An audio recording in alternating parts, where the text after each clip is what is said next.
The Spanish Civil War, lasting from 1936 to 1939, was initiated by a mixture of short-term causes along the long-term causes. Spain had already been divided by social and political standards, such as the wealthy and poor. However, certain immediate events eventually turned these divisions into intense conflict. Specific short-term events such as the failure of the military coup and increased tension after the election of the Popular Front further influenced Spain into a civil war. In the long term, issues such as economic inequality and regional issues had been growing, slowly causing the country to have major issues. Body paragraph 1. Two major short-term causes led to the start of the Spanish Two major short-term causes led to the start of the Spanish Civil War. First was the failure of the military coup within July 1936, led by General Franco and various other military figures. While the coup focused to enforce order, e.g., overthrowing the Republican government, they failed to gain full control of Spain.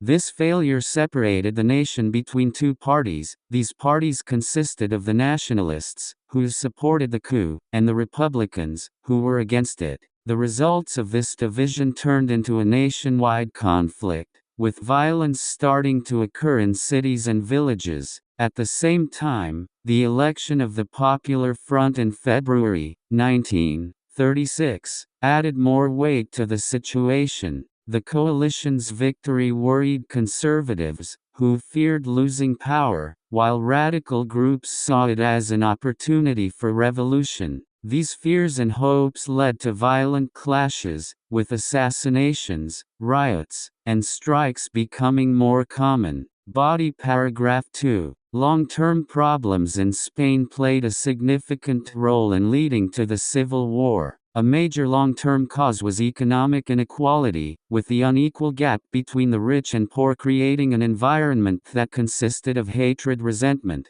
Various workforces, particularly manual laborers such as farmers, factory workers, and so on, endured poor conditions and salary, while the wealthy people held power and resisted reforms that could benefit the poor. Attempts from unions and labor groups demanded better conditions, which often led to strikes and fights with authorities, worsening the environment. Another long-term cause was regional divisions within Spain. Territories like Catalonia and the Basque Country wanted more independence from Spain, but the central government denied their demands. This would add more tension to the ongoing issues within the country. Conclusion: the Spanish Civil War happened because of both long-term and short-term problems. Short-term events, like the failed military coup and the Popular Front election, made things worse and led to violence. Meanwhile, big problems like the gap between rich and poor, as well as tensions between regions, had already been causing trouble for years. Together, these issues made peace impossible.